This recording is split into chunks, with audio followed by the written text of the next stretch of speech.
Vocês, por favor, me deem um sinal. Já foi, professor, pode falar. Então, boa noite a todos. Nós damos início a mais um encontro do nosso grupo de estudos em animais selvagens, e hoje nós vamos tratar da captura e contenção desses animais, né? Então, efetivamente, quando a gente trata de animais selvagens, estamos falando dos silvestres em geral e alguns exóticos de companhia também, ou seja, dentro desse espectro da medicina de animais selvagens, né? Então, eu espero que vocês estejam vendo o slide direitinho, porque eu não estou vendo vocês. Então, Dá para ver sim, tá tudo certinho. tá tudo certinho, né? Então, é um evento que para a gente muito nos honra, né? Nesses 60 anos de universidade, a gente, nesse momento de partilha do conhecimento remoto, né? A gente ter o nosso GEAS tão ativo. O primeiro cuidado que a gente precisa ter quando trata de animais selvagens é conhecer as adaptações anatomomorfológicas de cada espécie. Isso é muito importante. Mas eu quero abrir um parênteses que é praticamente impossível se pensar em uma única palestra você traçar todos os perfis de todos os tipos de contenção dos animais selvagens. Então, por isso eu iniciei essa palestra com muita humildade, com muita modéstia, mas tentando passar aquilo que durante toda a minha experiência profissional, vamos dizer que seriam informações importantes para vocês no exercício da profissão. E nesse sentido, eu retorno a dizer que é muito importante nós conhecermos a espécie que nós estamos tratando.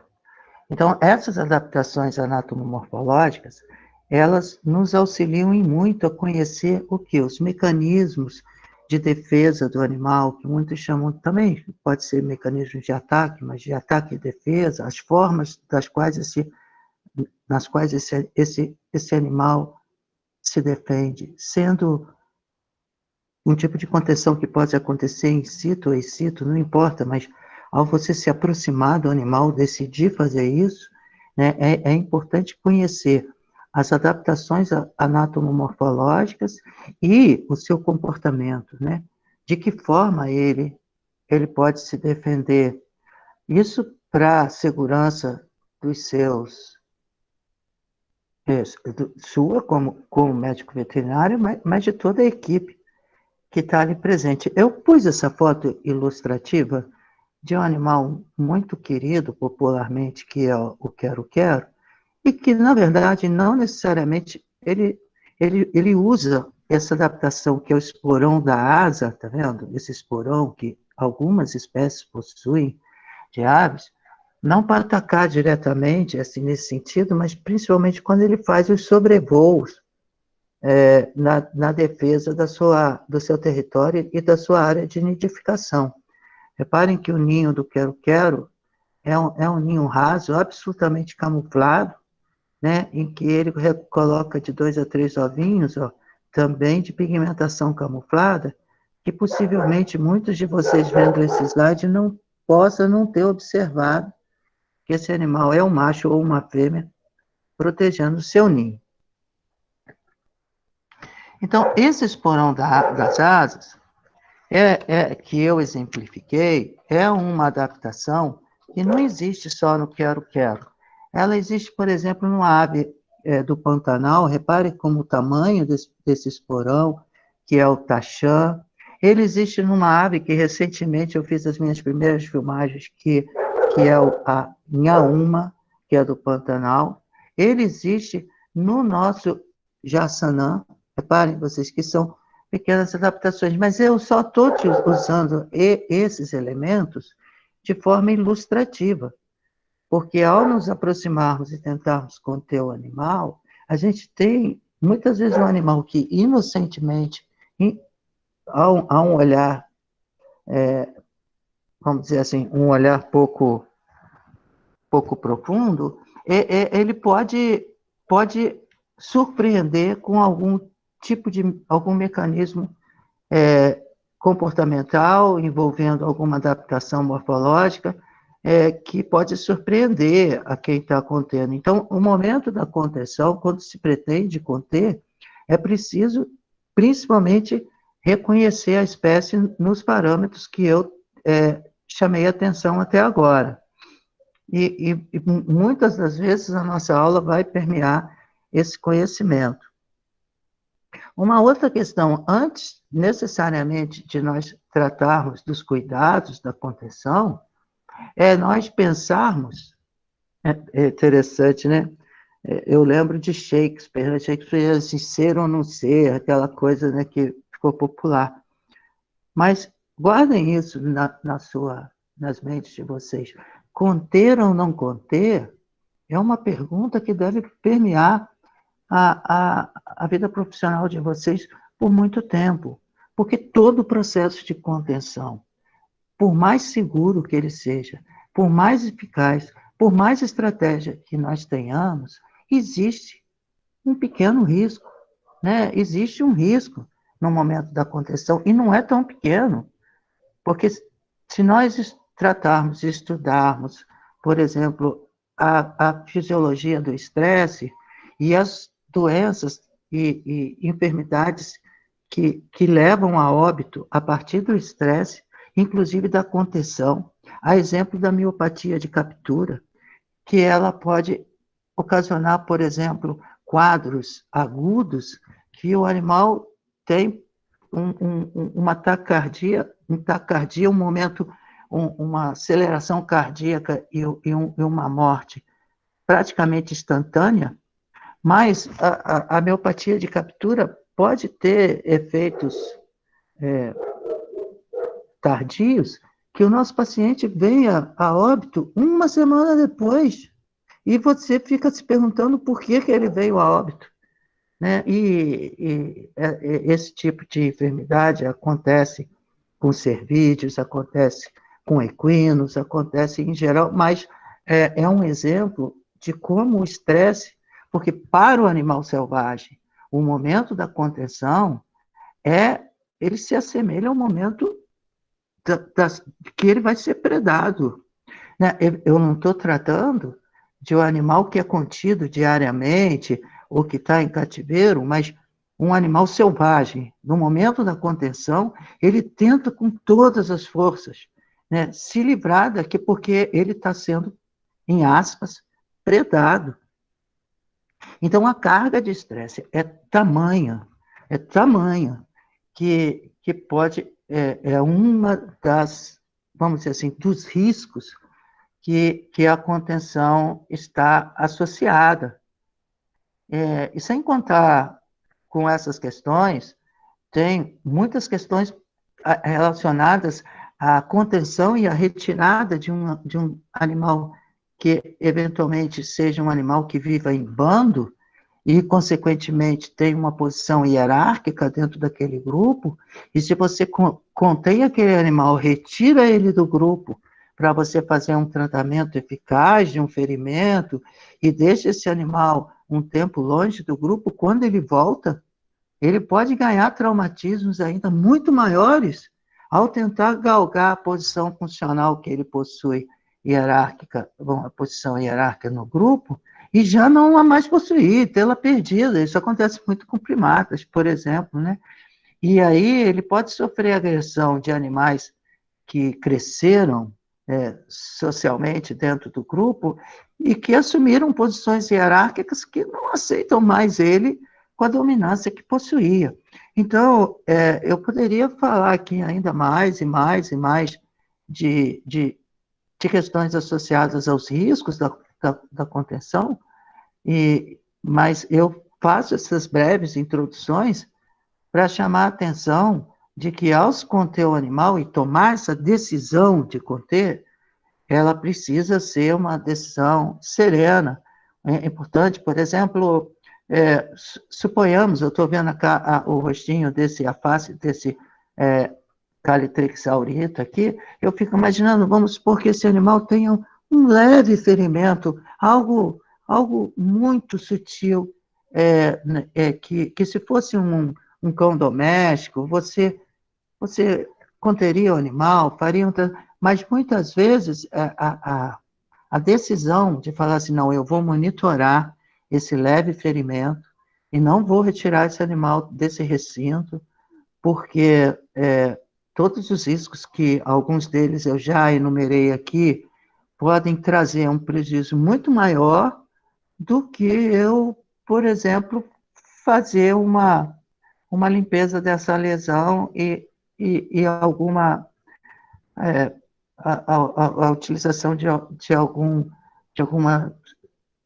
alguma substância cicatrizante ou o que seja. Então, essa decisão precisa ser tomada. E como se toma essa decisão? Não há uma fórmula, porque cada caso é um caso, cada situação é uma situação que você tem que avaliar o contexto. Então, não é uma questão de decorar, é uma questão de perceber todos os elementos que estão inseridos dentro daquela circunstância, que muitas vezes você decide falar, não, cara, o bicho precisa ser contido, e ponto, acabou.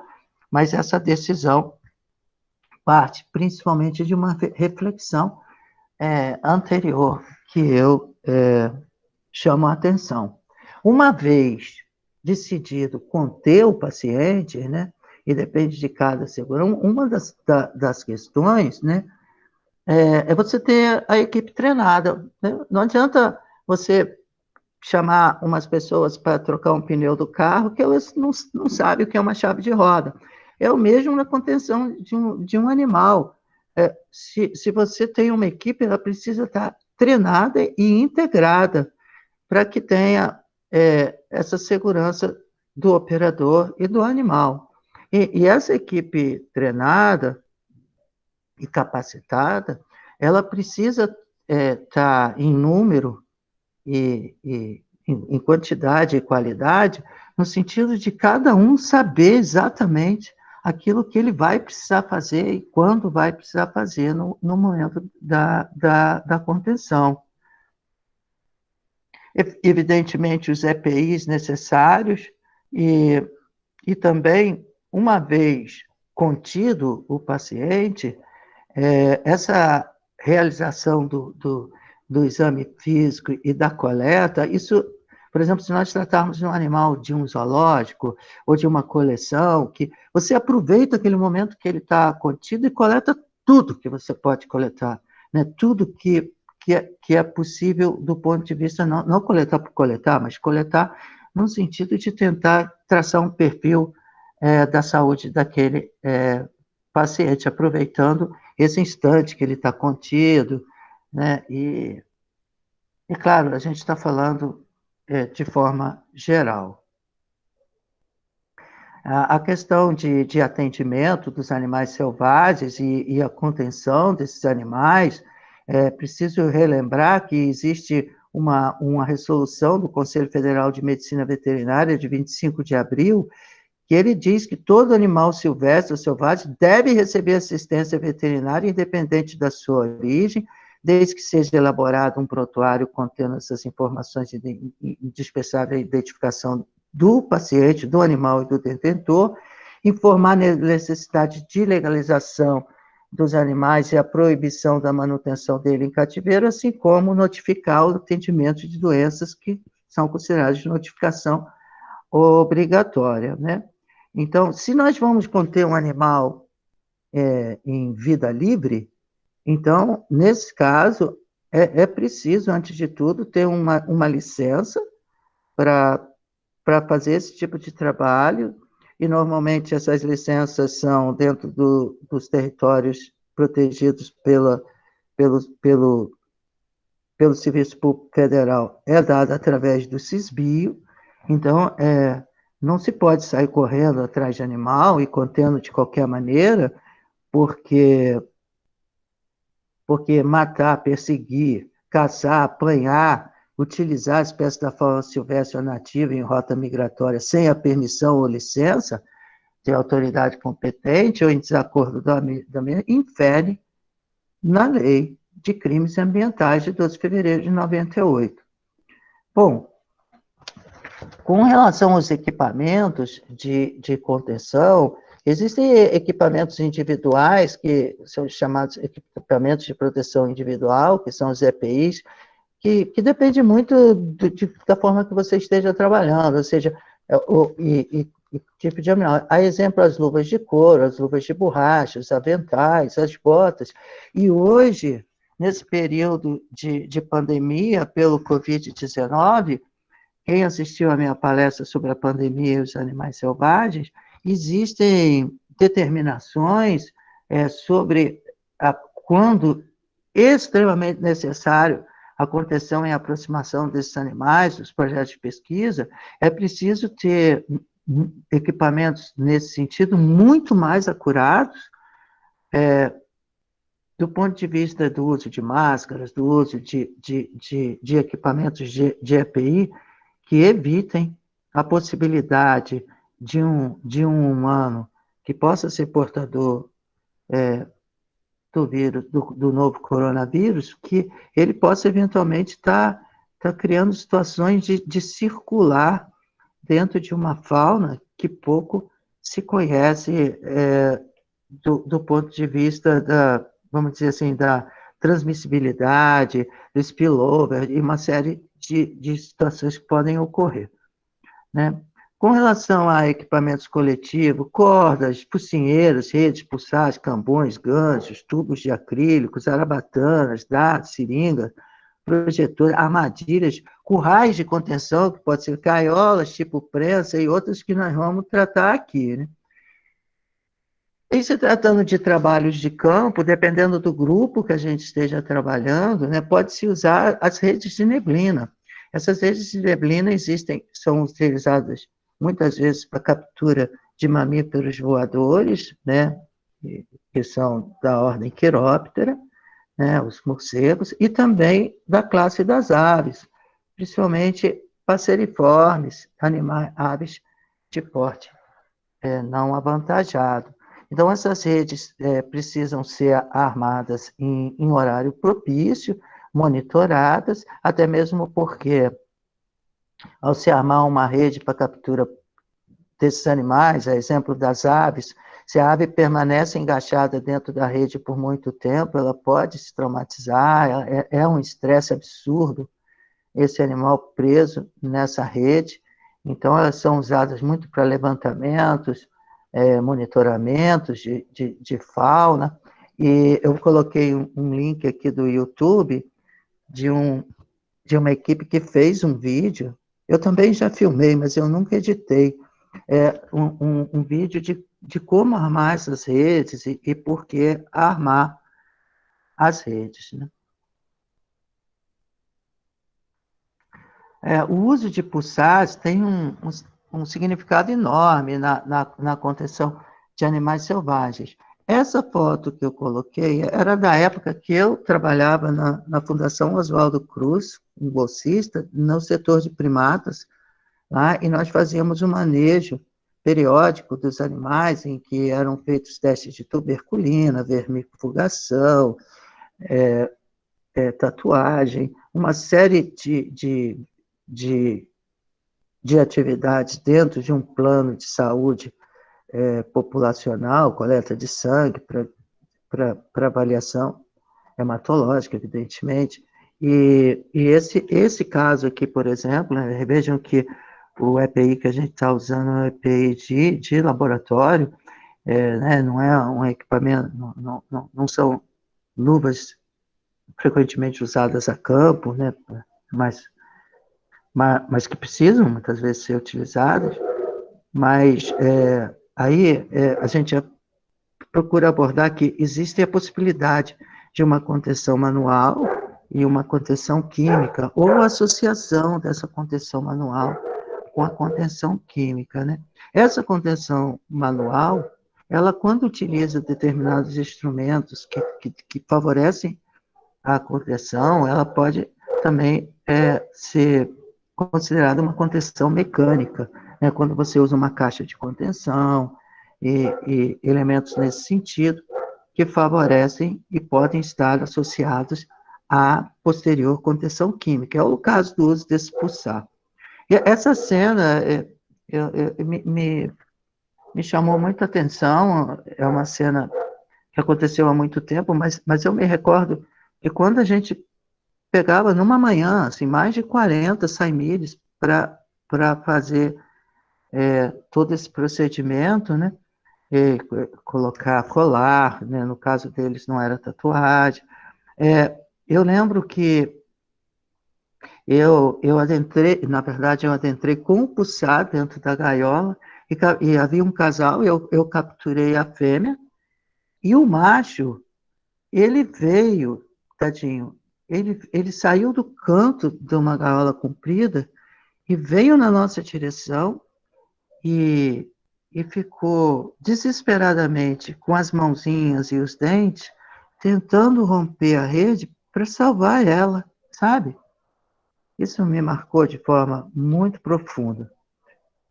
Enfim, existem uma série de equipamentos para contenção. Eu sempre falo que, ao se tratar de contenção de serpentes, não se deve conter serpente peçonhenta. Não se deve.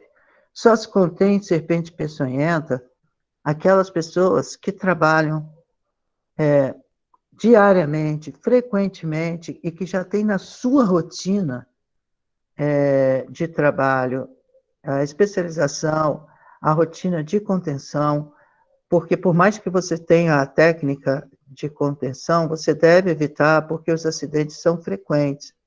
Por isso é interessante conhecer a identificação das serpentes, para você saber se ela é peçonhenta ou não, porque caso essa serpente não seja peçonhenta, você pode contê-la dentro, vamos dizer assim, de um protocolo de segurança, né? Eu espero que eu tenha, mas ainda falo mais um pouco sobre essas questões, né?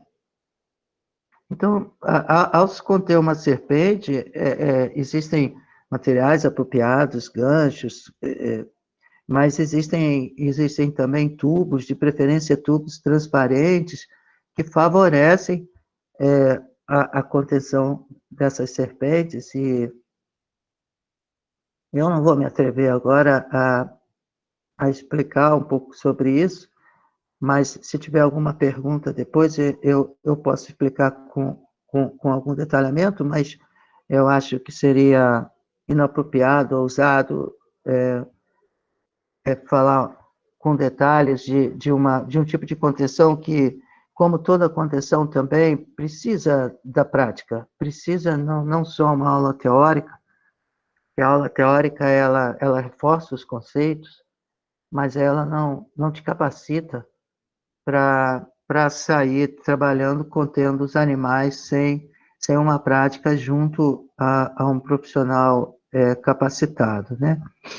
Ainda tratando de contenções a campo, existem sistemas de contenção e captura, né, captura e contenção, que nesse caso aqui é um tipo de captura utilizado com muita frequência para capturar répteis, mas que acaba capturando enormemente os pequenos mamíferos, que é um sistema chamado de interceptação e queda, ou seja, numa distância mínima de 4 metros, podendo essa distância ser um pouco maior, cavado no chão um buraco, né? E aqui é posto um balde, e utiliza-se, assim, um material impermeável, como uma lona, que impede que os animais que são terrestres sigam seu caminho, seja de noite, seja de dia, de forma que eles começam a caminhar tentando rodear aquela barreira que ali não existia, ou seja, dar a volta por ela. E quando ele tenta dar a volta, ou achar uma possibilidade de seguir seu caminho, ele cai no balde, né? Quais são os perigos desse tipo de contenção? Primeiro, cair mais de um animal dentro do balde e um animal virar presa do outro, ou os animais se agredirem mutuamente. Então, é legal ter algum substrato dentro desse balde, né? Algumas folhas, algum tronco, algum pedacinho de um substrato que cria uma barreira entre um indivíduo e outro. Os baldes também devem estar perfurados, porque se chover de repente não acumular a água, pode ser indicado também um pedacinho de isopor, algo nesse sentido que, caso tenha um temporal de repente, é claro que você tem que correr lá, mas de alguma forma o animal não morre afogado, ele pode ter ali um substrato para... E principalmente, assim, a rotina, tanto com as redes, mas com os pitfalls também, de você não passar muitas horas sem retornar. Os pitfalls têm que ser, no mínimo, diariamente visitados, né? E, e procurar também, ao terminar o trabalho, retirar essas coisas, e quando não estiver utilizando, tampar direitinho para que não tenha acidentes, né? Também existem equipamentos que são, por exemplo, as armadilhas Tomahawk ou as armadilhas de Sherman, que são muito utilizadas nos trabalhos de pesquisa, principalmente com pequenos mamíferos, a exemplo dos roedores. Então, quando a gente trabalha no campo, e você está num projeto de pesquisa que precisa de um N, de coleta, seja que material tenha sido eleito, né? Seja uma coleta de sangue, seja suaves, seja ambos, seja o que for que a sua metodologia estipule, né? Você pode utilizar essas armadilhas, né? As armadilhas de Tomahawk são geralmente colocadas no chão. O número de armadilhas, claro, que vai estar diretamente associado com a sua eficiência, ou seja, quanto mais armadilhas você armar, maior número dos animais você vai capturar. É imprescindível que você tenha uma... Você pode, claro, armar as armadilhas ao acaso, mas, em geral, você utiliza estratégias para que elas sejam armadas, utilizando uma, um plano espacial, vamos dizer assim, para a instalação delas, e que requer aí uma série de conhecimentos. Por exemplo, se você arma na borda de uma mata, né, e assim por diante, se faz necessário também, é legal fazer marcações com fitas ao longo para você saber que ali tem uma armadilha. Então, eu trabalhando no Pantanal em 2019, eu levei parte da nossa equipe, a Daphne Schelles esteve conosco lá no Pantanal, e aqui essa foto ela está armando uma armadilha de Sherman. As armadilhas Sherman são menores e são utilizadas geralmente para capturar pequenos roedores que tenham hábitos arborícolas. Ela pode ser posta no chão, mas em geral ela é posta sob troncos, precisa estar bem arrumadinho, né? E o tempo de checagem também, ele tem, não pode passar um tempo expressivo sem que seja... Então, se as armadilhas, se forem armadas hoje à tarde, né, amanhã de madrugadinha cedo, né, porque os animais são noturnos, elas já devem ser checadas para evitar o estresse e evitar perdas eventuais de ferimentos e mesmo a judiação com os animais, né? Então, eu separei alguns vídeos, porque eu me propus a fazer um vídeo sobre um laboratório irmão nosso, lá da UCDB, que é o Insanaúna, que tem uma pegada muito, muito nossa, né? E eu até fiz esse vídeo junto com o Eduardo, o Paraná, e se tiver tempo, no final, eu mostro o vídeo. Mas eu fiz um recorte do colega, um pós-graduando, que estava pesquisando uma bactéria zoonótica, uma Bartonella, e esse recorte não está editado, mas eu coloquei aqui, vamos ver se toca,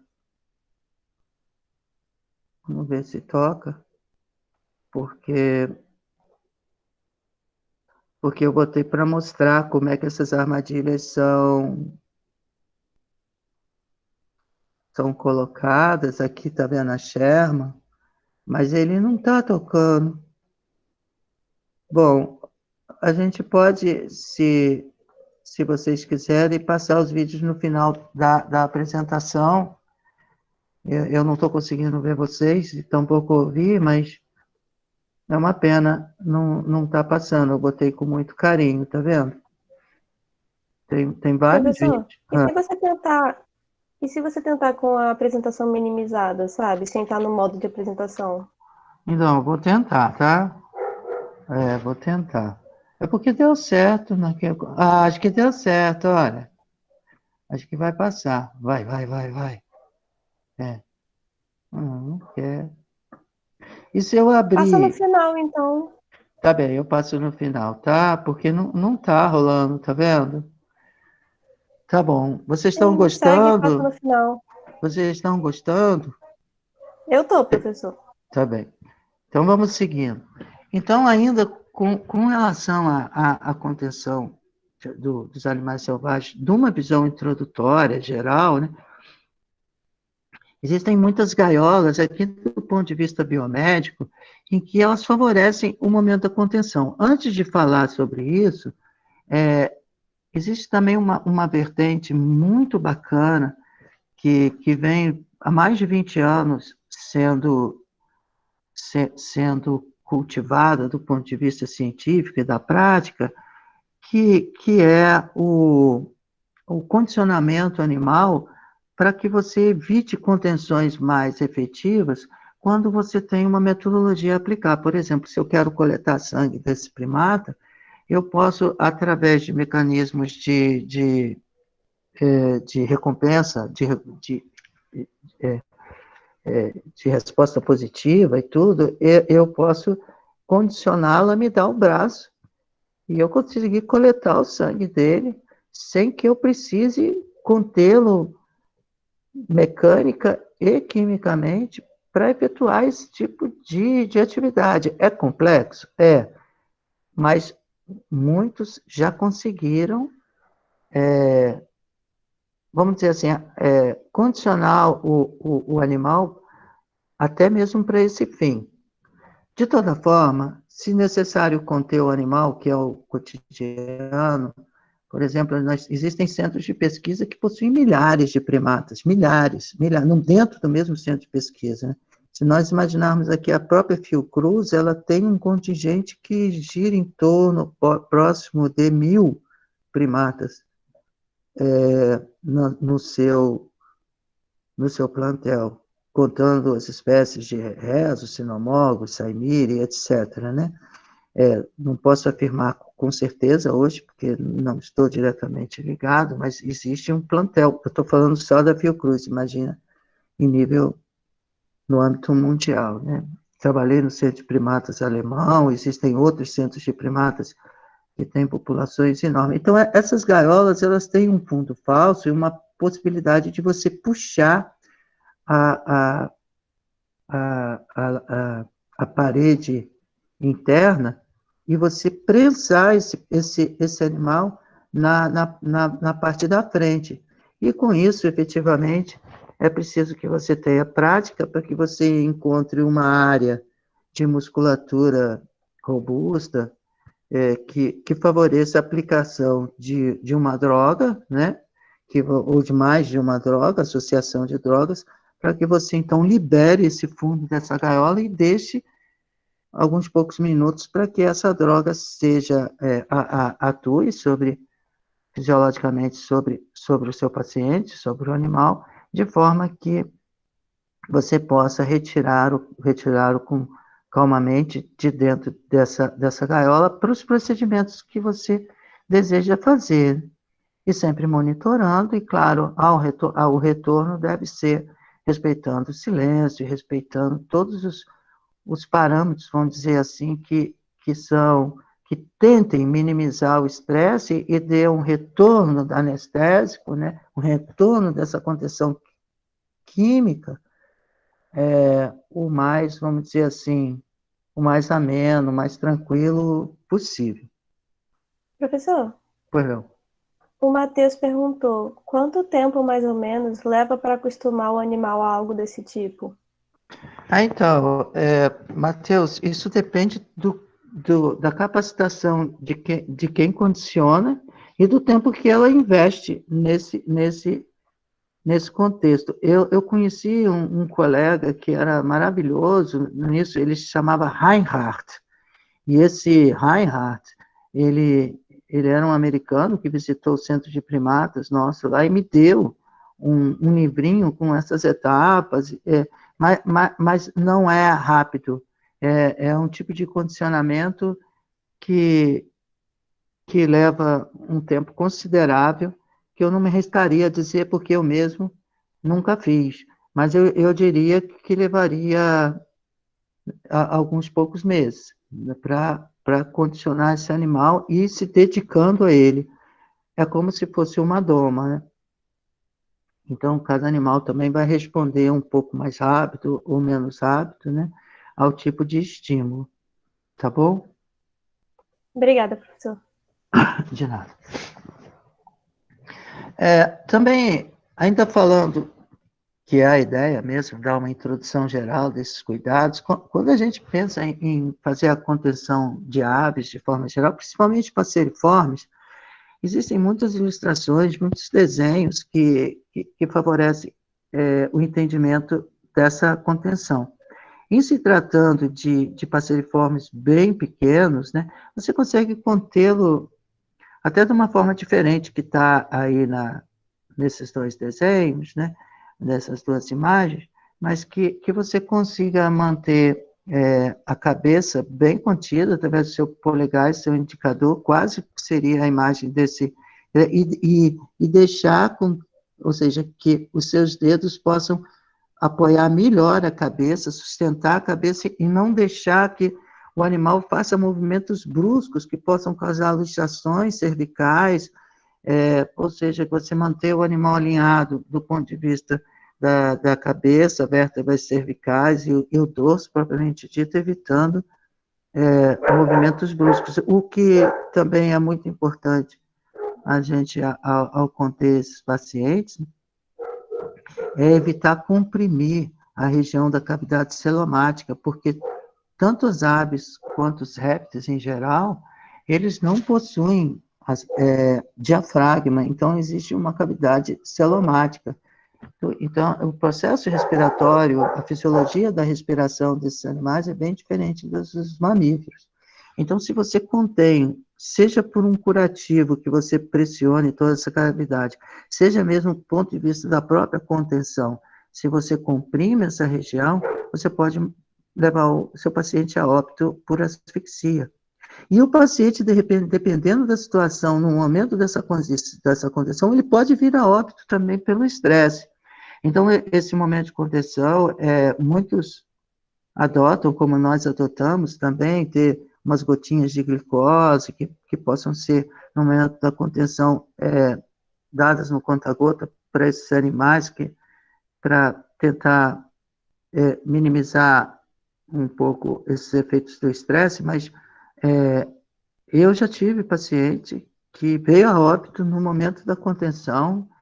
Eu lembro muito bem um mainá, por exemplo, que era uma ave exótica, mas que ele tinha um aspergiloma muito forte, muito grande, né, na cavidade celomática, que pressionava o coração e outros órgãos, comprimindo para cima, e no momento da contenção, ele veio a óbito, né? Então, são situações inesperadas que acontecem com quem trabalha. Esse aqui eram duas colegas que estavam fora do Brasil. Na verdade, essa é minha mão, mas eu precisava fazer uma foto mostrando para vocês que a contenção ela precisa deixar livre a cavidade celomática. E existe uma polêmica, uma dinâmica, uma discussão muito grande com relação às aves, do uso de luvas ou não. É ideal o uso de luvas adequado para cada tipo de procedimento que você esteja fazendo. Por exemplo, de luvas de couro mais grossas, elas te tiram o tato, te tira a mobilidade da mão e não favorece muito para você conter a ave. Ou já umas luvas de pelica favorecem mais. No caso de aves, de forma geral, inclusive os próprios sapinantes, dependendo da situação que esteja, tem um artifício que é muito legal, é se você souber utilizar uma toalha, claro, que limpa e tal. Porque quando você joga a toalha sobre o paciente e imediatamente você o contém, você cria uma situação inesperada que ele está te vislumbrando e nessa fração de segundo você pode conter o paciente. Em se tratando de rapinantes, a maioria deles, né, e principalmente a ciptride, são animais que possuem garras e quase nunca ele vai se defender com o bico. Ele vai jogar a garra na sua direção e vai te ferir. Então, existem diversas formas, diversas metodologias de contenção desses animais, mas reparem no exemplo que uma mão, isso se dá para outras aves também, de porte maior, né, como por exemplo, de psitacídeos, né? Com uma mão eu sustento a ponta das asas, ou seja, a ponta das rêmices, que seriam essas penas mais externas e maiores, as rêmices primárias aí no caso, mas a ponta das asas, a cauda e os pés com uma única mão, né?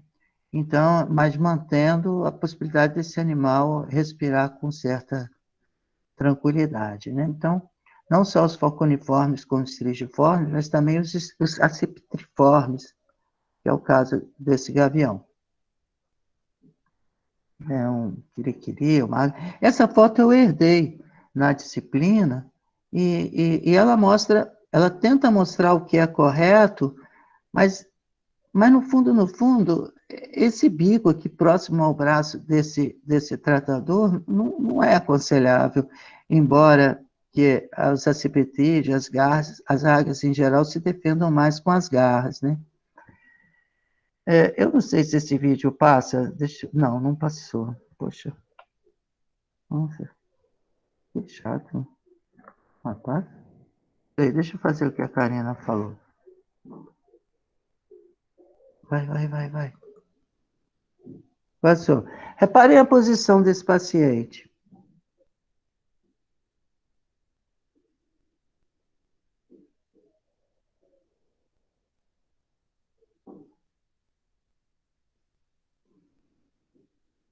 Eu vou abrir o microfone para vocês e perguntar assim, esse animal chegou na faculdade veterinária, trazido por um colega, inclusive, do Instituto Vital Brasil, ele havia caído, e ele chegou para que eu prestasse os primeiros socorros para ele, né?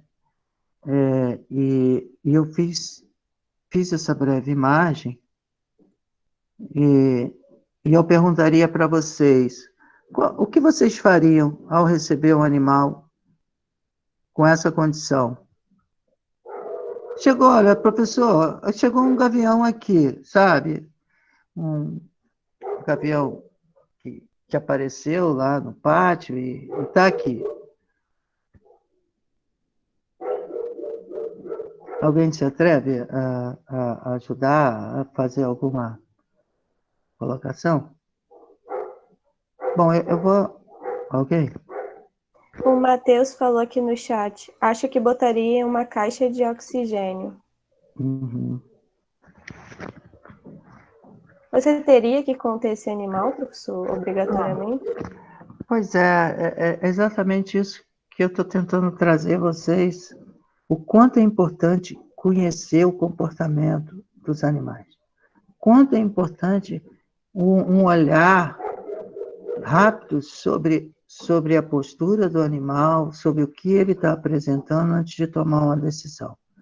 É sempre um impulso que a gente tem de que a gente precisa conter, precisa radiografar, precisa coletar sangue, precisa botar no nebulizador, precisa fazer isso, precisa fazer aquilo, e correr o risco que o paciente realmente vir a ter alguma algum problema durante esse processo, né? Porque a gente já viu que... Reparem vocês que esse paciente está absurdamente assustado, olha. Mas ele está numa postura de defesa, as duas asas estão muito bem posicionadas, ele está absolutamente alerta, ele apoia com as duas patas, ele respira com eficiência, do ponto de vista de que ele não apresenta um tipo de respiração que possa remeter a uma enfermidade. Não, essa respiração dele, ofegante, é de quem está se defendendo, que sabe que pode morrer. Ele está absurdamente alerta. É uma respiração mais de estresse, né, professor? De estresse. Sabe o que eu fiz? Eu deixei desse paciente num ambiente seguro, protegido de cães e gatos, que tinha uma possibilidade dele voar. Chamei o colega e falei assim, vamos tomar um café? Se daqui a 20 minutos a gente voltar, esse paciente está aí, estiver aí, a gente faz. E ele simplesmente voou e foi embora, né? A gente acompanhou e voou, foi embora. Mas por quê?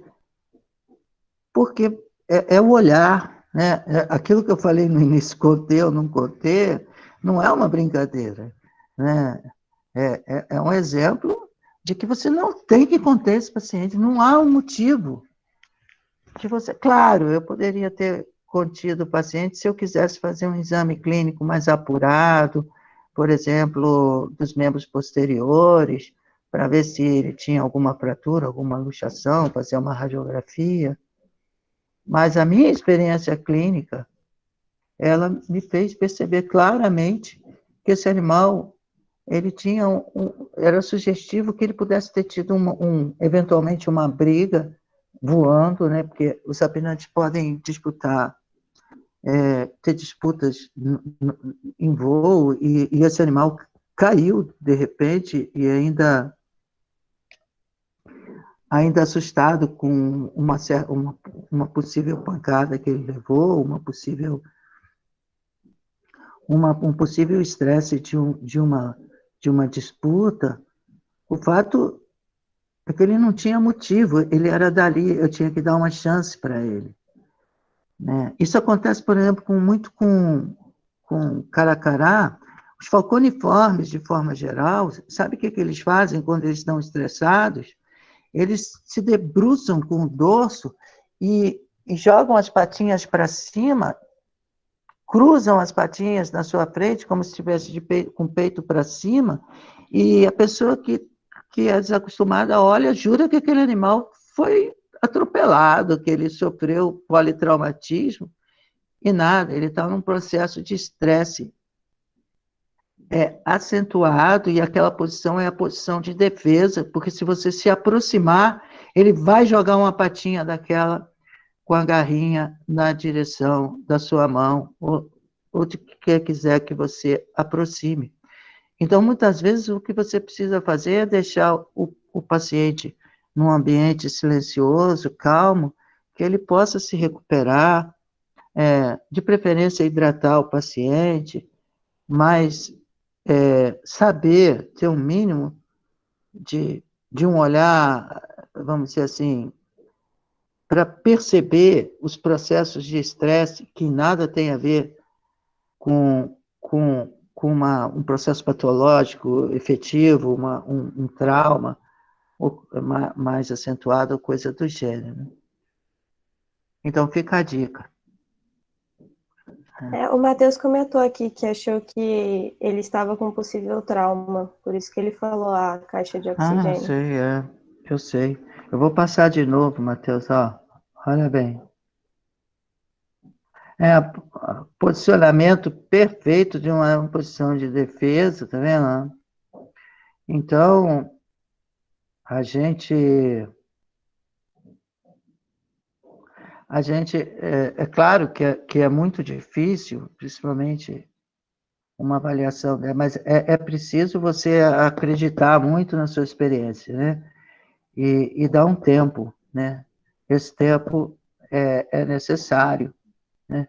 Então, se eu suspeitasse que esse paciente pudesse ter algum tipo de traumatismo, teria, assim, algo que pudesse em risco a vida dele, eu teria intervido imediatamente. Né? Agora, segue umas sequências de uns slides que mostram certo, mostram errado, mas do ponto de vista da contenção radiológica, né, ela pode ser uma contenção para se fazer um exame radiológico de um paciente, que em geral deve ser feito no mínimo 2 posições, mas primeiro é saber se o paciente ele suporta uma contenção por um procedimento radiológico, né, radiográfico. Então, boa parte dos nossos pacientes tem suspeitas de problemas respiratórios, né? E esses problemas respiratórios, eles podem ser gerados por diversas enfermidades, né, diversos agentes, diversos patógenos, né, e que vão enfim, de bacterioses a fungos, como o aspergillus e assim por diante. Mas muitas vezes você quer fazer um diagnóstico de uma bacteriose ou de uma doença fúngica através do exame radiográfico, e você vai ter o exame de um animal, um bom resultado de um animal em óbito, né? Porque muitas vezes esse paciente está num quadro agudo que a contenção, mesmo que seja dentro de um padrão de ele muitas vezes o quadro dele nos faz pensar que colocá-lo sobre um chassi, submetê-lo a uma contenção química ou manual, ou ambas associadas, pode ser que ele não suporte. É necessário, primeiro, que você faça um tratamento de suporte, um tratamento imediato para retirar o paciente da crise, e muitas vezes do que arriscar uma radiografia, e isso vai muito da experiência do clínico, né? Então, e a equipe que você tem também, são duas escolas nesse sentido. Eu trabalhei muitos anos, de verdade, eu tenho uma dissertação de mestrado que eu falo sobre aspectos radiográficos da aspergilose em psitacídeos. Então, a gente fala muito disso, e existe uma corrente que você está super bem equipado, você tem o equipamento, você tem o isoflurano, você pode usar, porque ele é super seguro, faz uma contenção através de um volátil, mas nem sempre tem essa cultura no Brasil, né, que você ter um isoflurano dentro do ambiente ambulatorial se faz necessário, né? Geralmente, ele pode estar lá no centro cirúrgico e assim por diante. Mas, seja qual for a contenção química, através de volátil ou não, existe a possibilidade de você ter uma equipe muito bem treinada, em que você consiga, com eficiência e um tempo muito restrito, um tempo muito curto, você executar a radiografia desse animal, ou seja, quando ele pensa que ele foi contido, ele já foi contido e já foi liberado. Mas para isso que aconteça, é preciso treinamento de equipe, é preciso não ter nenhum desespero, é preciso não ter nenhum movimento que corra risco de causar trauma no animal, de forma que, por exemplo, se você tem uma equipe em que você estabelece já o kV, a miliamperagem que você vai usar, você se assegura de que o chassi está fixo, você define quem vai conter a cabeça, quem vai conter as pontas das asas, quem vai conter os pés, e faz um movimento cadenciado, você consegue fazer uma radiografia eficiente num tempo muito ágil, que evita os desconfortos ou os riscos de uma contenção química, né? Mas para isso você precisa ter experiência, né? Aprender a fazer. Isso não é qualquer um que faz. Então, é o mesmo que você falar assim, olha, com quantos segundos você troca um pneu de um carro de Fórmula 1 com a sua equipe, com forma eficiente que você pode sair, o piloto alcançar 300 km por hora e saber que aquela roda não vai soltar. Então, as equipes hoje fazem isso com muitos poucos segundos, né? 6 segundos, menos que isso, né? Troca um pneu de um carro. Então, você pode também ter uma estratégia de contenção com a sua equipe, e isso geralmente não acontece, porque você tem um número inferior ou um número maior de pessoas dentro do local de execução. Você pode ter, eu esqueci de usar o avental, esqueci de pôr a luva, esqueci de colocar a marcação no chassi, esqueci. Isso não existe, isso absolutamente não existe. Isso não... Pode esquecer, vai para casa. Não faz, porque a opção de se fazer uma radiografia de um paciente sem atender os protocolos efetivos e retirar desse protocolo a possibilidade de se conter quimicamente, ele exige que não tenha nenhum tipo de falha na equipe. Por isso, lá no início da aula, eu falo planejamento, equipe capacitada, e assim por diante, né? Essa foto mostra uma coisa que deve ser evitada, o uso de esparadrapos, e principalmente a manutenção de um paciente AVE por longamente nessa posição ventrodorsal, porque ela dificulta muito que a ave faça os movimentos respiratórios que inerentes à sua respiração. Então, ela suporta, principalmente se ela não tiver contida quimicamente, ou mesmo estando, ela suporta muito pouco tempo nessa posição. Então, se você ainda vai discutir o KV, se você ainda vai pensar o que vai fazer, você pode ter uma boa radiografia de um paciente que não resistiu, né? Professor, Então, oi. Primeiro eu queria pedir para você, se puder, botar no modo de apresentação, que fica melhor. Segundo, Querida. eu tenho uma dúvida.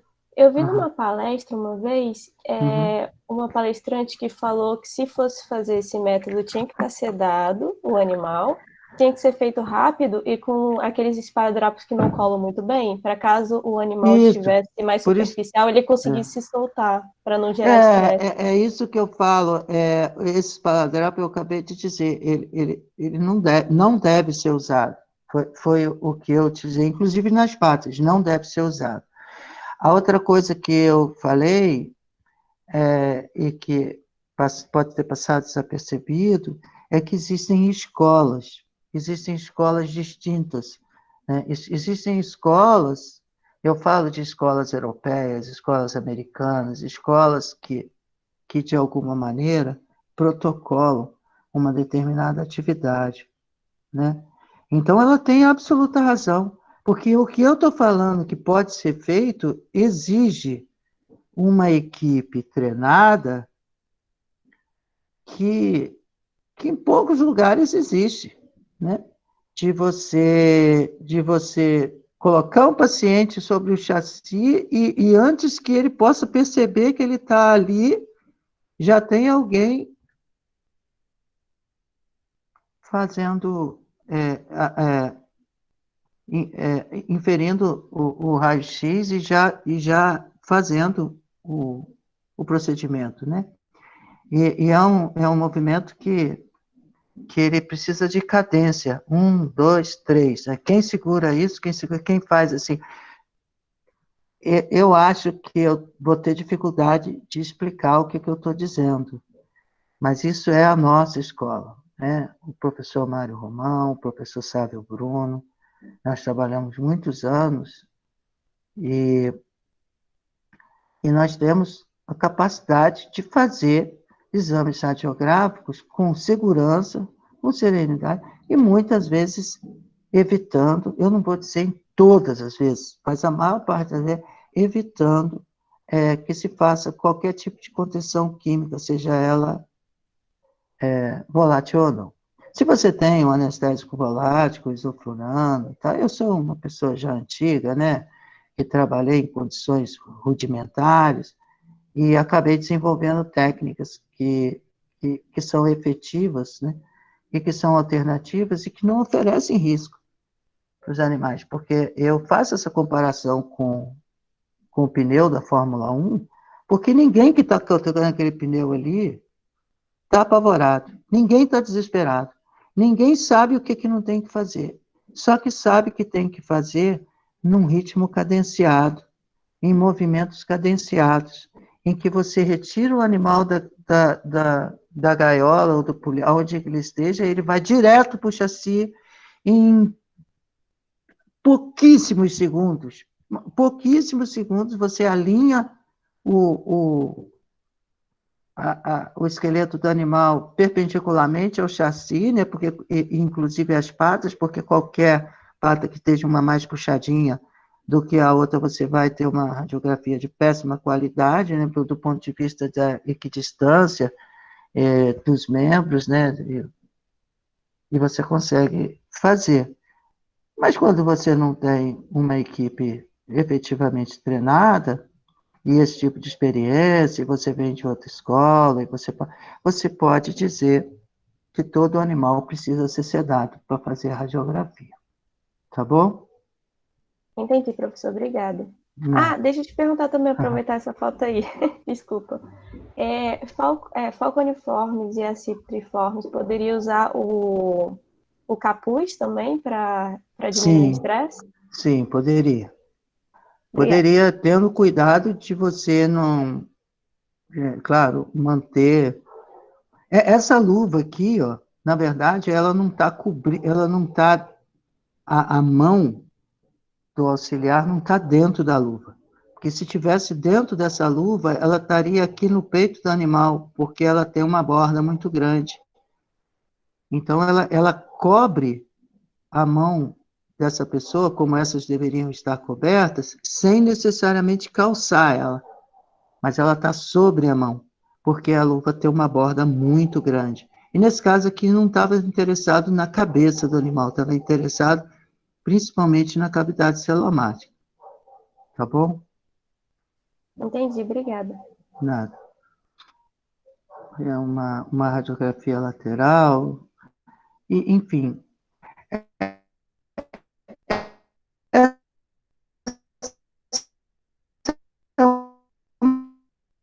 uma outra foto que eu herdei, a esposa que está sendo dessa forma. Mas acho que ilustra a experiência de um determinado zoológico, né? Os anseriformes, de forma geral, é importante você manter as asas junto ao corpo, a utilizar, pode-se utilizar redes, se os animais estão na água, né? Existem formas de conter, por exemplo, os anatídeos, de forma geral, inclusive o próprio pato mergulhão já foi desenvolvido técnicas já protocolares de capturar ele ao longo do rio, né? Quando você estica uma rede e captura ele no voo ao longo da calha. E, enfim, também para galiformes, muitas vezes o importante é você manter os pés, as pontas das asas, a cauda, e principalmente as asas junto ao corpo, de forma a evitar que esse animal se debata, mas não nessa posição, pode, dependendo do procedimento que você vai fazer, utilizar o antebraço. Né? Essa foto foi um colega que me cedeu, hoje eu tenho as fotografias desse animal, mas as araras azuis, elas têm populações no Pantanal, que são mais comuns, e populações também no Cerrado, por exemplo, em Goiás, eu tive agora num local chamado São Domingos, e, e pude observar essas aves junto a essas palmeiras do Acuri, né? e que elas, repare, elas têm um bico, não deu tempo de eu colocar umas imagens, uns filmes aqui para vocês, mas ela tem um bico capacitado para romper toda a estrutura de uma casca de um acuri. Então, imagina a força desse bico, um momento de contenção, um acidente, né? Considerando a fragilidade de um dedo.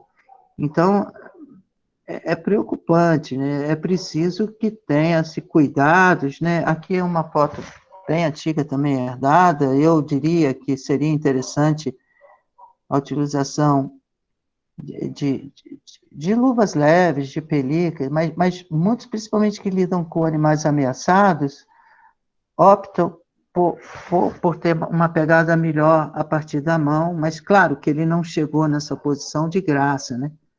Esse animal passou por uma contenção, seja por uso de pulsais, seja o que for, não sei aonde que ele havia sido contido, mas o importante, repare, a cabeça dele está muito bem contida, a ponta das asas, a cauda e os pés, mantendo a cavidade celomática livre para que esse animal possa respirar. E, claro, uma contenção, ela precisa de uma força, uma resistência, que a experiência também dá, mas é efetiva. Você não pode falar assim, eu vou conter o animal, mas, mas você não imprimiu a força necessária para aquela contenção. É claro, você não vai esmigalhar o animal, pelo amor de Deus, mas se você conter com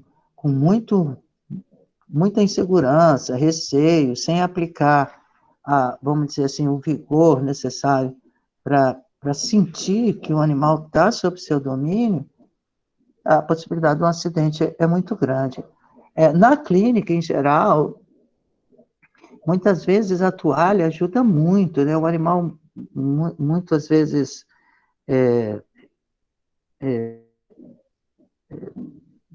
um animal que não seja muito manso, mesmo que seja, assim, você jogando a toalha por cima do paciente, você consegue segurar a cabeça e as patas rapidamente. Não, existe um momento correto, é uma fração de segundo. Que se você pensa 2, 3, pronto, pensei 2, 3 segundos, já foi, já acabou o efeito surpresa. Quando você jogar a toalha de novo, ele já sabe o que vai acontecer, já não vai funcionar tão bem, já vai ser um problema, um transtorno dentro do ambulatório. Por isso, é importante perceber o seu orientador, o seu tutor, o colega que você esteja estagiando, para sentir os movimentos, a cadência que existe para cada procedimento. Esse é um outro slide que foi herdado e que eu não compartilho com a necessidade de utilizar cortiça nas bocas e nem esse tipo de fita, mas que remete a um cuidado que os ardeídeos, de forma geral, eles têm um movimento de cervicais e um bico muito eficaz, muito forte, muito rápido. Eles conseguem capturar um peixinho que está passando ali com um movimento muito rápido. Não é só a garça branca, não, é a garça moura, são todos os ardeídeos. Então, quando você mantém esse animal, é preciso manter essa cabeça sob controle, evitando, se for fazer algum tipo de contenção no bico, por exemplo, há colegas que gostam de usar uma pequena fração de uma borracha, tipo mangueira, que possa ser acoplada na ponta do bico, evitando que...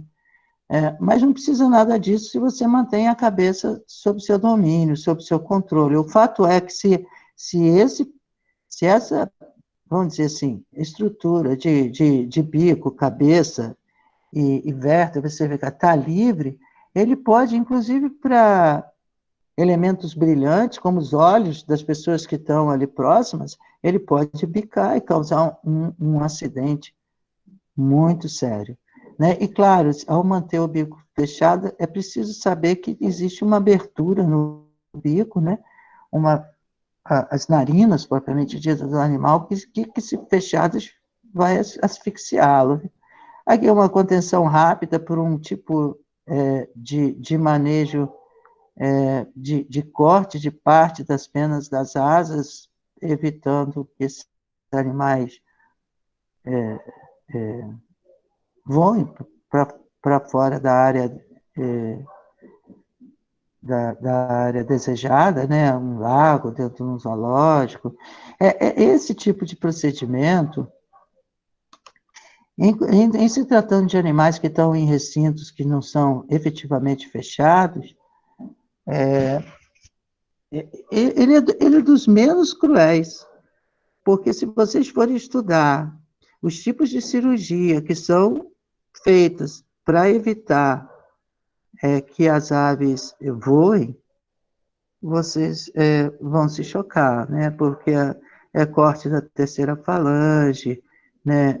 Enfim, eu posso falar sobre isso por uma determinada hora, mas que são cirurgias mutilantes que a maioria dos animais que estão em zoológicos e recintos abertos, eles sofreram algum tipo de cirurgia mutilante. Basta você ver, por exemplo, um flamingo, ao abrir as asas, você vai ver uma asa menor do que a outra, porque uma sofreu uma cirurgia mutilatória, a grande maioria.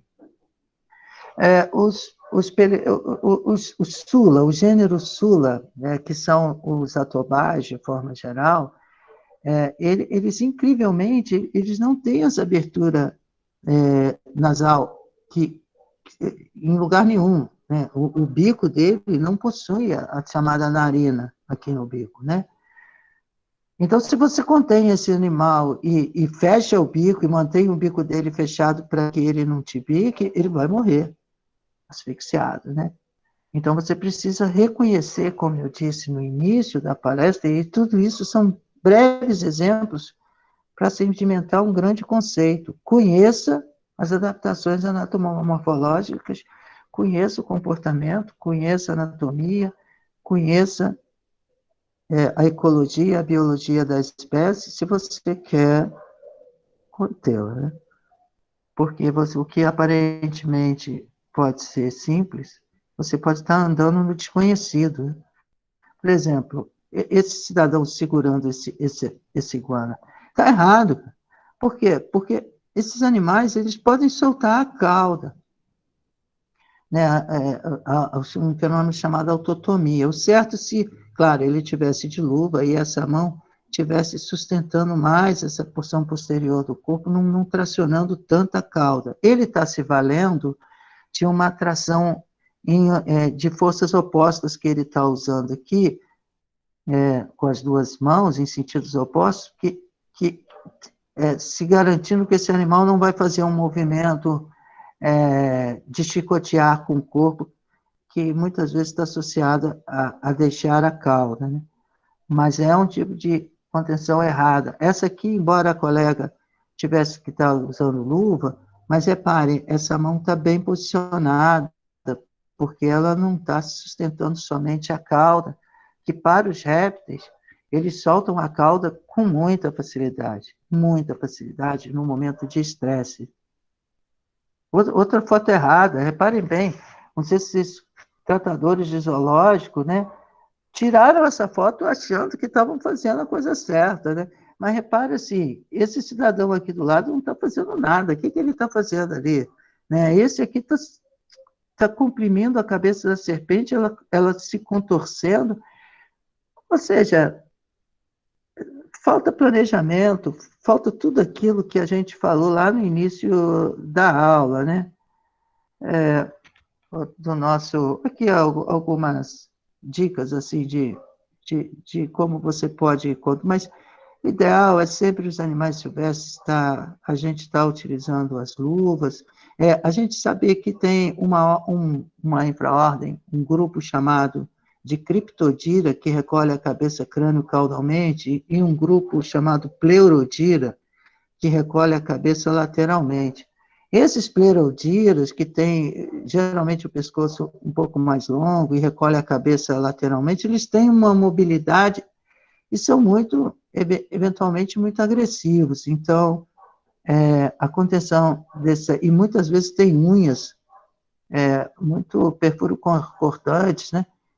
Então, a utilização de luvas é aconselhável, e também o cuidado com a movimentação lateral de cabeça desses animais que pode, de alguma maneira... os livros mostram coisas incríveis, que eu fico falando assim, Jesus, quem deixou essa pessoa publicar esse livro, né? Porque o que está no livro, tipo assim, para você utilizar um material, um instrumental cirúrgico, um instrumental para você manter um quelônio com o pescoço esticado, no mínimo ele tem que ter contido quimicamente para que ele tenha um relaxamento muscular para fazer isso.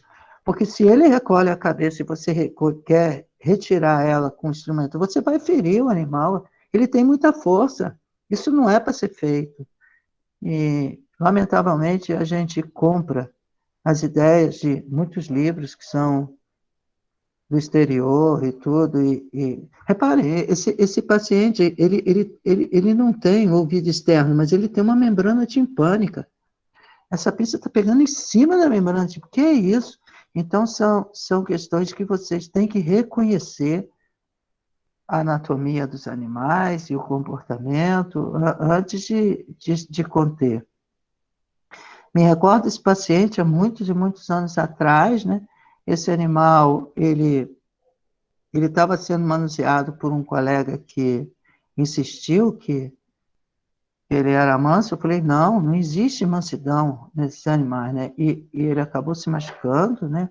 Porque tinha que vir com um gancho para retirar essa corda aqui, ele quis levar a mão e, e sangrou bastante, e não foi legal, porque não quis ouvir quem tem experiência, né? A contenção, normalmente, desses animais, muitas vezes ele tem muita força para fechar, mas pouca força para abrir, né? Então, eu vejo que esse tipo de contenção, toda ela, tem a necessidade de preferencialmente, estar se usando um EPI adequado, aqui, no caso, a possibilidade do uso de luvas, né? Estagiária de um zoológico é atacada por porco a tratar do animal. Sim, eu nem vou entrar no detalhe, mas eu queria dizer, assim, que o animal selvagem, a gente precisa considerar que o animal é selvagem, né? E, muitas vezes um animal, uma fêmea deu à luz, né? E está protegendo seus filhotes, ela muda o comportamento. Há muito que se considerar da questão do comportamento animal quando nós vamos interagir com eles, né? Eu me recordo, no início da palestra, quando a gente às vezes pensa assim, nossa, vamos usar procedimentos mirabolantes para conter esse determinado animal. Eu botei uma foto de uma tratadora com um pangolim, né? Mas muitas vezes o próprio tratador tem tal intimidade com aquele animal, que muitas vezes você pode usar isso a seu favor, né? Evitando maiores situações, né? Uma das questões que eu mais chamo a atenção em alguns slides que eu estou utilizando aqui é que muitas vezes um certo descuido com o EPI, que não deve existir. Principalmente você está lidando com primatas, né, que tem a possibilidade de transmissão de patógenos, tanto de primatas humanos para primatas não humanos, como vice-versa, né? Então, eles podem ser dotados de força muscular. A primata é preciso conter quimicamente antes da contenção manual. E a contenção tem que ser feita com todos os EPIs necessários. E a contenção dos primatas, como aqui está sendo feito, esse é o correto, né? O primata foi contido uma contenção mista, né? Que é uma contenção manual seguida de uma contenção química. Essa é uma foto de livro que também ilude muito o acadêmico, né? Porque esses primatas do velho mundo nunca deixariam você conter ele dessa forma. nunca, né? Isso nunca. Então, assim, esse tipo de contenção geralmente é feita quando o animal terminou um procedimento, que ele foi contido quimicamente, e ele ainda está sob o efeito das drogas, e você consegue, então, mobilizá-lo de forma a levá-lo para uma determinado local, para que ele venha a estabelecer lentamente os seus sentidos, né? Contenção de lagomorfo já foi falado pela Daphne, também de rodente pela Camila, por sinal é ela que está sustentando esses pacientes. Aqui uma experiência de contenção com cervídeos, né? Aqui é os otoceros bezoárticos, são duas espécies, subespécies, né? Uma espécie só, uma subespécie no Pantanal, outra no Cerrado. E esses animais estão no Cerrado, então um procedimento de contenção, né, que muitas vezes está voltado a esses estudos de monitoramento de patógenos, né, voltados à saúde ecossistêmica, né, hemoparasitos e outros patógenos que circulam na natureza e que precisam ser estudados. Então, dentro desse, aqui um machinho, né, dentro desse projeto, né, é possível fazer uma contenção. Essa é uma arma dinamarquesa, é um colega muito amigo nosso, que eu estou usando uma foto um pouco tapando o rosto dele, até por, não para esconder, de fato, não, mas só para manter uma certa discrição. É um parceirão nosso, que muito é capaz, né, e que manuseava essa arma com uma lupa, né, que dispara um dardo, e aqui um manejo, né, a partir de uma equipe, a equipe do laboratório coordenado pelo colega Heitor Herrera, né, que coordena o laboratório em Sanaúna, que é irmão nosso, né, e aqui a gente está fazendo um procedimento de captura e contenção de cervídeos no Pantanal, né? Então, aqui os doutorandos e mestrandos nessa cabine, e o colega também professor, portando a arma, e eu que sei o que ele está fazendo, né, mas quase enfim, fazendo nesse momento as imagens do procedimento, né? Então, todo o procedimento foi filmado, eu queria mostrar para vocês, mas posso mostrar no final. Aqui, a partir da utilização do dardo, o paciente já se encontra sob o efeito inicial das drogas utilizadas, né? E se espera, então, que a droga faça efeito para a equipe, então, abordar o animal e fazer os procedimentos protocolares do projeto de pesquisa em questão, né? O retorno desses animais, reparem, muitas vezes a gente captura o animal e, se possível, próximo a uma borda de mata em que a gente tem uma sombra. Às vezes o animal está num descampado, num local que não tem sombra em lugar nenhum, sabe? Então, reparem vocês, a cabeça do animal está aqui, muitas vezes você tem que improvisar e estar próximo, esperar o retorno do seu paciente, até que ele retorne antes de você abandonar o campo, né? Aqui um lobo-guará contido no zoológico de Dortmund foi uma contenção química que a gente fez por causa de erro de manejo. Reparem vocês que ele tinha umas escarificações na perna, porque havia um estrado que ele dormia, que tinha um madeirame que acabou causando essas lesões, que precisou depois ser contido para tratamento, né? Quando a gente pensa em conter grandes carnívoros, grandes felídeos, tudo vai depender da estrutura que você possua na instituição. Então, por exemplo, muitos zoológicos possuem a área externa, que é a área de exibição, e possui uma área interna de manejo desses animais, né? Aqui uma visão de uma área interna de um zoológico brasileiro, né?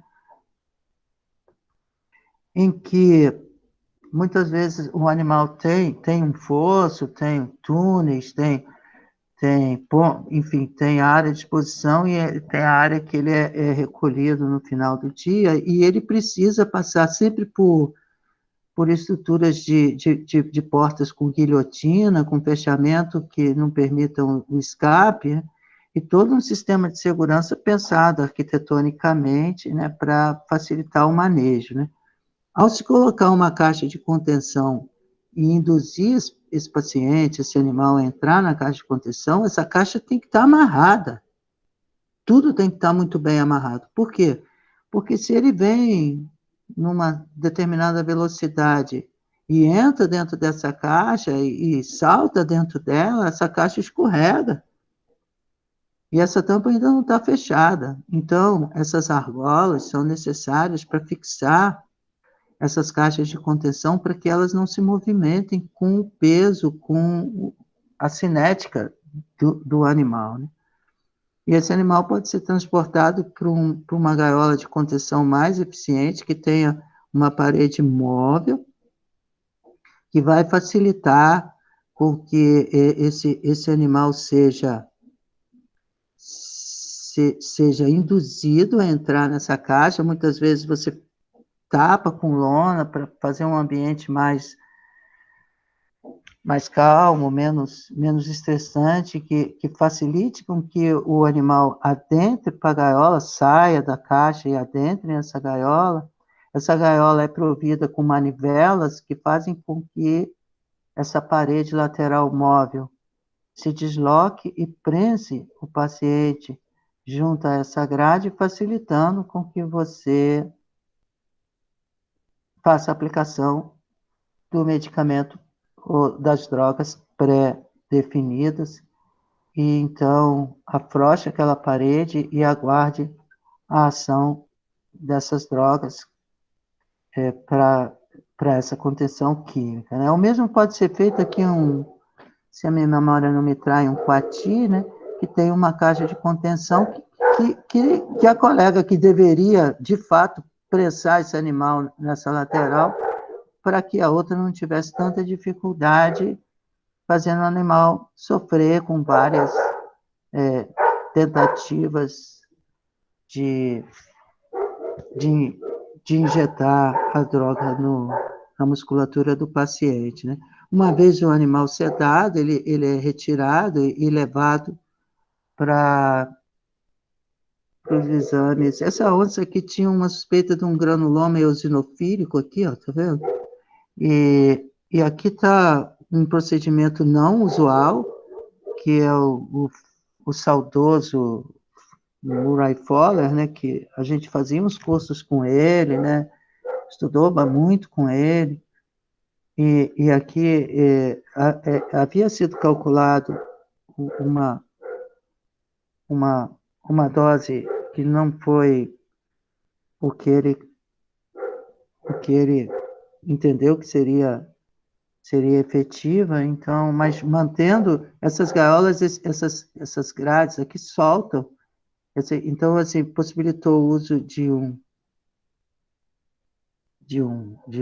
gancho, né, sustentando a cabeça, mas o animal já estava sedado, mas ele queria sedar um pouco mais, então ele adentrou dentro da gaiola, mas isso não é protocolar e nem indico a ninguém a fazer. Isso foi um leão que nós atendemos dentro da faculdade veterinária nossa, mas isso é uma história para outro momento, né? Mas foi bastante improviso, que era uma época que existia esses pequenos circos que ainda circulavam, e esse leão estava muito mal, e chegou no pátio da faculdade, e eu atendi. Né? Assim, acho que a minha maior dificuldade foi manter os alunos no estado de excitação relativamente calmos para não estressar o leão. Mas eu posso falar sobre isso com mais tempo para vocês, mas enfim. Muitas vezes, aqui com o Foller novamente, os colegas bem novinhos aqui, eu também, né, estou aqui de costa, mas muitas vezes o que você utiliza de técnica em determinadas populações não funciona para outros países, para outras populações, né? Então, assim, na Califórnia, em outros locais, você utilizar a corda como uma forma de restringir o espaço dos animais e dentro de um procedimento de contenção, essa população aí desse zoológico não entendia isso muito bem, né? Então, não deu muito certo e, e esses animais não respeitaram muito essas cordas, né? Então, às vezes, o que é a experiência de um colega nem sempre funciona para isso aqui é o tratamento de uma pododermatite, um Audate sendo contido de uma forma muito semelhante ao que se contém os ruminantes domésticos, de forma geral, a campo. Aqui, o tratador está pressionando as orelhas desse paciente numa analogia ao que se faz ao cachimbo num cavalo, que de alguma maneira mantém o animal relativamente parado. Né? É interessante a gente observar essa estrutura, porque, de fato, toda instituição deveria ter equipamentos que são condizentes com cada tipo de contenção. Então, por exemplo, esse equipamento na Califórnia, ele é específico para contenção de lama, mas nem sempre todas as instituições têm esses tipos de brete ou tipo de contenção para todo o seu plantel, né? Mas seria o ideal que houvesse estruturas que oferecessem o conforto e segurança para todos esses animais, né? Existem, então, as chamadas armas de contenção, pistolas de contenção, e, e elas podem ser recarregadas com o sistema Capture, o sistema de gás comprimido, né? Que alimenta essas espingardas. E reparem vocês, assim, é interessante ter uma mira laser, né? Eu desenvolvi algumas sarabatanas a laser, bem interessantes, que funcionam bem. Eu nunca publiquei isso, mas ensinei. Né? Mas aqui está uma zarabatana e algumas pistolas e uma espingarda, né? Como você montar um dardo, né? Antigamente a gente montava os dardos, né? Hoje tem muita facilidade para se comprar com as empresas, né? Que já vendem uma quantidade de dardos assim, com muita facilidade.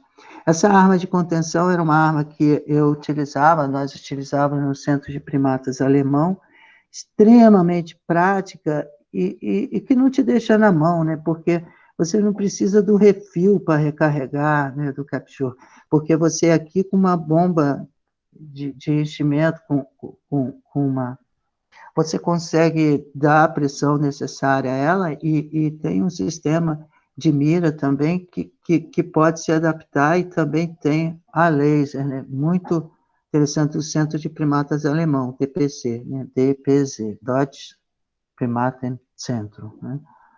E, então, aqui foi uma amiga doutoranda, na época eu também ajudava os mais novos lá na Alemanha a aprender a manusear esses equipamentos.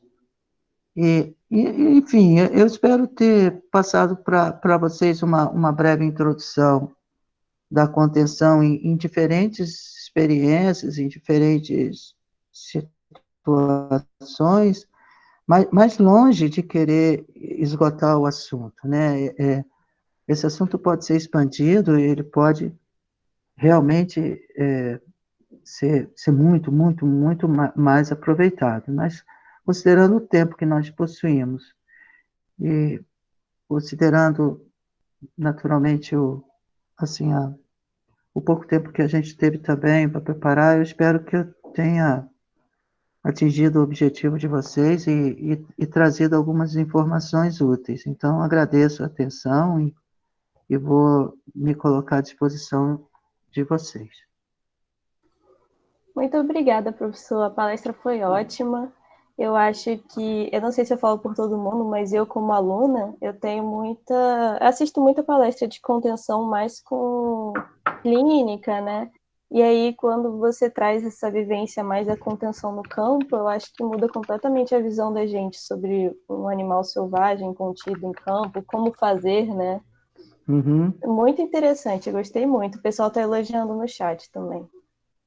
Eu fico até emocionado, eu fico feliz, porque quando a gente consegue partilhar um pouco da experiência da nossa vida, né, da nossa vivência com vocês, isso me alegra profundamente, de verdade. Eu queria, na verdade, tentar passar aqueles vídeos agora. Vocês se importam de eu tentar ver como fazer, alguém me ajudar? A gente tem mais uns 20 minutinhos, professor. Se você quiser, eu acho que vai ser proveitoso para todo mundo. O que que vocês Eu vou acham? mostrar, eu separei também um vídeo Tudo bem. tá bom? Então, é só complementarmente. Eu agradeço demais as considerações que estão sendo colocadas aqui no chat, viu? Fico feliz e grato. Eu queria que me ajudasse para eu saber como é que eu faço. Eu vou minimizar aqui, eu vou entrar na palestra e abrir os vídeos aqui, talvez. Você tem eles salvos no computador, professor? Tenho, ó, Se não precisar de som, acho que dá para a gente ver. Bem, se você vamos botar o ver som. aqui. Eu abri um aqui que eu falei assim pro rapaz, diga aí, conta aí, porque eu sabia que a gente ia editar, né? Vamos ver se ele passa, vamos ver. Então, você ouvindo? Ouvindo não, mas a gente está vendo. Ele vai colocar a Tomarock mais embaixo. Então, repara que tem um fitilho aqui, tá vendo? Marcando, porque você passa aqui e você não vê o que você deixou, né? E a gente está usando o alinhamento da borda da mata, né? Então, ele está falando. Então, ele está escolhendo um local, a gente está escolhendo um local relativamente sombreado, porque se a equipe atrasa para vir monitorar o animal que entrou não ficar no sol, aí ele está sendo. Aí, ela é armada colocando uma isca, né? Então, geralmente faz uma pasta com amendoim, uma pasta. Depende muito da espécie animal que você está interessado em capturar.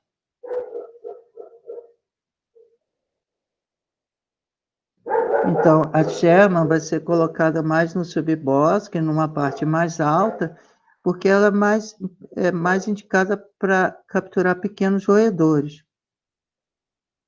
É. Mas são muitas, a gente tem que passar com a caminhonete coletando, sabe? Então, aqui está sendo armada a Sherman, tá vendo? Já na altura para capturar os roedores. Agora, deixa eu ver o outro vídeo que eu ia passar. Acho que esse é a continuidade. Deixa eu ver aqui. Então, agora é a continuidade, né? Aqui ele está armando a Sherman, está amarrando para ficar mais firme ali, tá vendo? A Sherman ficar amarradinha. E a gente faz a marcação com os fitilhos coloridos aonde que a gente está armando, porque senão não acha depois, né? porque aí a gente vai procurando os fitilhos, porque sabe que ali tem uma tomaroca embaixo e uma Sherman em cima, né, que é basicamente o que o colega está fazendo. Esse vídeo aqui é o vídeo do disparo da arma. Eu vou postar para vocês. Era um dia muito chuvoso, e eu, com a experiência de campo, vocês não precisam se preocupar, porque parece que eu estou na linha de tiro, mas eu confiava muito no colega, né? E eu sabia o que estava fazendo, e eu vou abrir aqui para vocês verem, né? Ele atira, existiam três machinhos, né? O primeiro ele acerta, o segundo, o dardo, ele estola um pouco, assim. Na verdade, ele se lateraliza, assim, e ele repica, ele não atinge da forma desejada o, o outro o outro cervejo, né? Então, reparem bem o momento que o dardo é lançado. Ó. A caminhonete vai circulando, fechando o círculo, devagarzinho, você acha um animal do binóculo, o motorista tem que ter perspicácia, porque vai devagarzinho, rodeando, fechando o círculo muito lentamente, para se aproximar do bicho de vida livre, até chegar esse momento aqui, ó.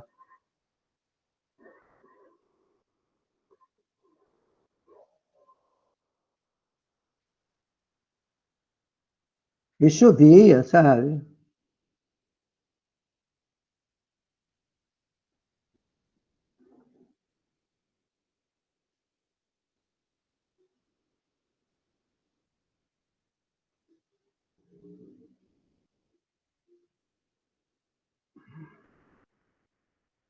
É o primeiro dado. Agora o segundo vai repicar, olha bem, ó.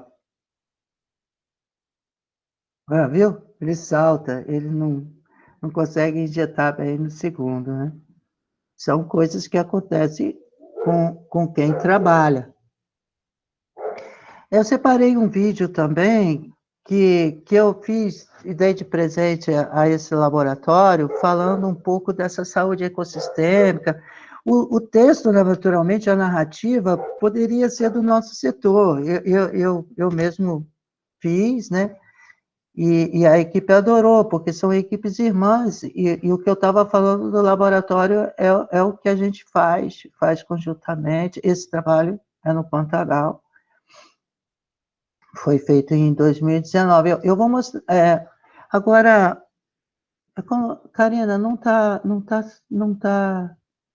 saindo o som, né? Não tem som, professor. Então, eu posso botar talvez um link, dá para vocês depois, Tem para no você. YouTube? Tem no YouTube. Tem no Qual é o YouTube. nome? É Insanaúna só? Insana Una. Eu vou procurar aqui, se eu conseguir eu transmito, Tá. peraí. Tá, porque é bem legal, ele foi bem feitinho, sabe? E, e assim, ele define muito bem o que são setores como o nosso, que fazem a medicina de animais selvagens, não só restrita ao tratamento ambulatorial, mas voltada à saúde ecossistêmica, voltado à saúde única, à medicina da conservação como um todo. Se a Karina achar, de toda forma, eu não sei se a gente consegue passar. Acho que ela só vai botar o link para vocês assistirem depois, não é isso?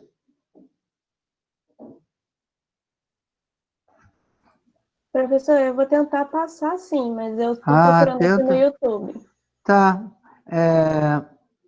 Você conseguindo passar, a gente encerra, porque a gente está dentro do horário ainda, mas basicamente estamos sendo bem pontuais assim no nosso encontro.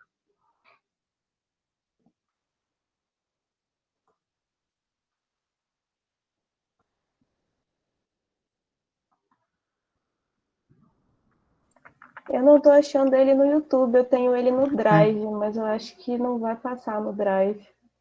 Você quer tentar? Podemos tentar. Tá. Deixa eu ver aqui. Eu estou procurando também aqui.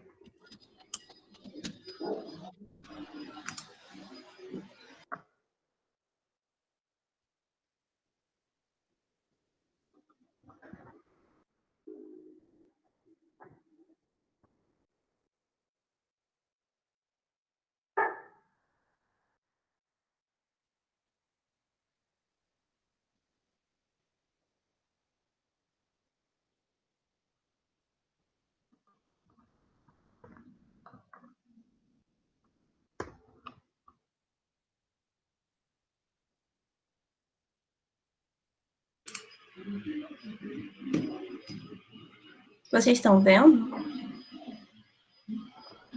Eu estou conseguindo ouvir lá no longe. Uma preta só. É, dá um negócio preto, Karina.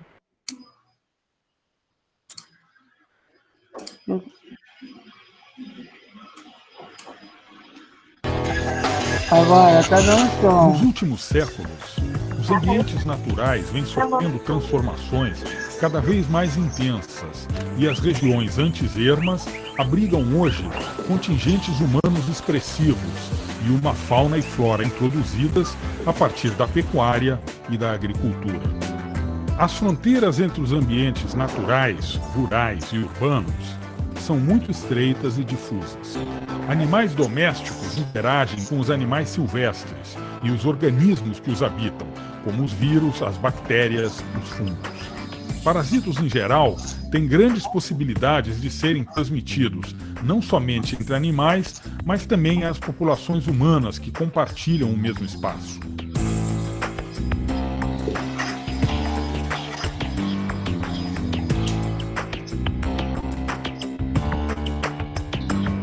O laboratório Insanaúna foi criado com a missão de estudar, compreender e atuar na prevenção e monitoramento dos diferentes patógenos que circulam em uma determinada região, contribuindo assim no avanço das pesquisas, na melhoria da qualidade de vida e na garantia da produção e do sustento das populações humanas e, portanto, na saúde ecossistêmica. A gente veio aqui para o Pantanal para fazer a coleta de pequenos mamíferos, principalmente, que são os roedores e os marsupiais. Então nós pegamos aqui o tricomes, que é o rato de espinho, e é o bicho provavelmente o mais comum que tem aqui no Pantanal. A característica principal dele é essa manchinha em volta do olho anelada, branquinha, e o pelo duro, né, e o rabo com bastante pelo. A gente vai buscar uma bactéria que é do gênero Bartonella, que é uma bactéria zoonótica. Como eu sou veterinário, eu fico responsável pela coleta de sangue, de material biológico desses animais. O Insanaúna está sediado na Universidade Católica Dom Bosco, em Campo Grande, Mato Grosso do Sul. Ele conta com uma estrutura de 4 laboratórios e um biotélio, além dos laboratórios de campo. Os trabalhos são desenvolvidos por 21 pesquisadores de instituições brasileiras, portuguesas e espanholas. Participam também mais de 30 estudantes de graduação, mestrado e doutorado. O conceito de saúde ecossistêmica engloba a saúde de todos os seres vivos e o ambiente em que habitam, não sendo possível se pensar na saúde humana sem levar em conta a saúde do ambiente como um todo e os potenciais patógenos que podem ser transmitidos por toda a complexa cadeia ecológica que rege o equilíbrio da natureza. O Insanaúna pretende ampliar o diálogo entre as diferentes áreas do conhecimento, objetivando integrar a saúde humana e animal em um contexto ecossistêmico, promovendo assim o desenvolvimento regional com bases sustentáveis.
deu para ouvir bem, né?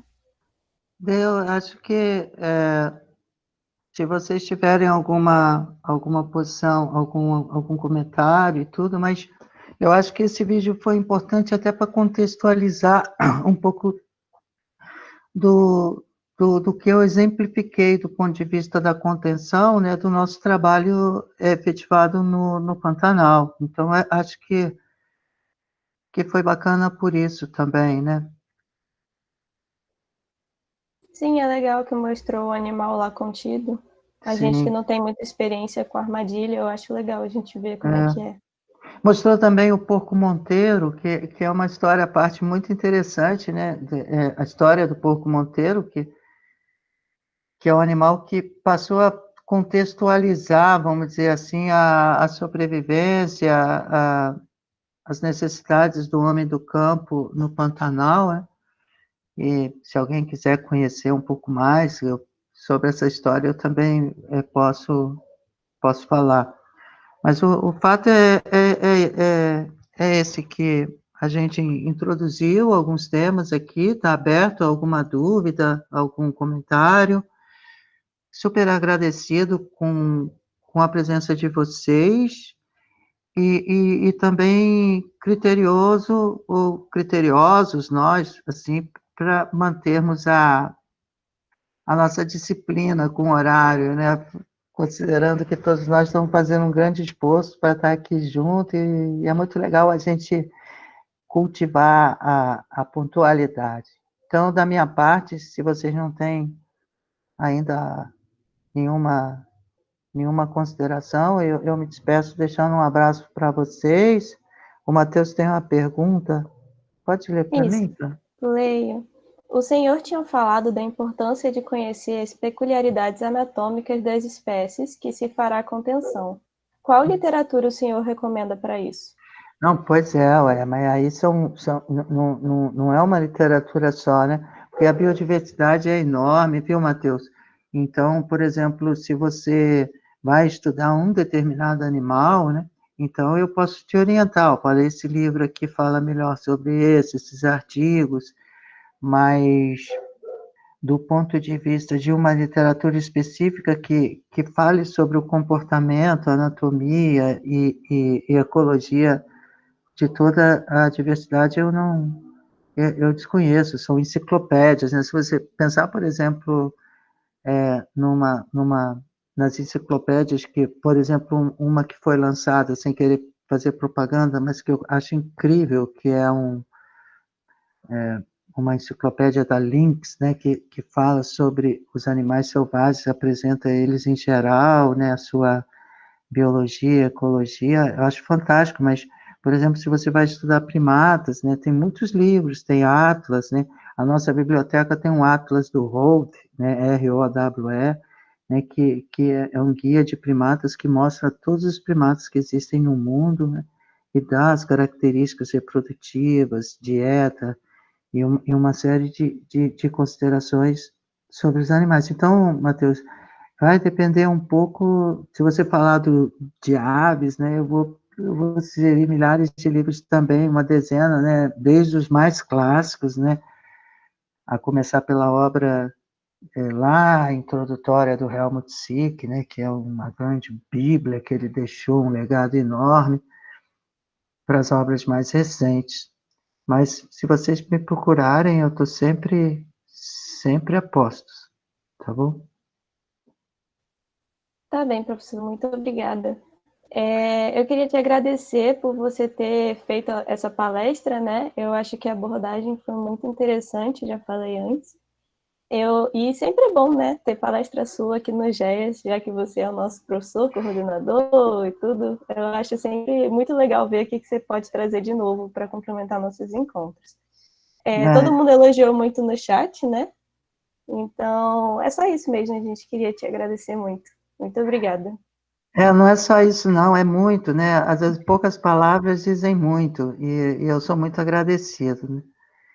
Deixo um abraço a todos vocês, a gente segue juntos, né? E construindo nosso conhecimento, a nossa universidade, e tudo que for possível, tá bom? Um beijo grande, um abraço para vocês, fraterno abraço a todos. Até breve, então. Boa noite, gente. Obrigada pela presença. Tchau, obrigado vocês. Tchau, valeu. Tchau, gente. Boa noite. Boa noite.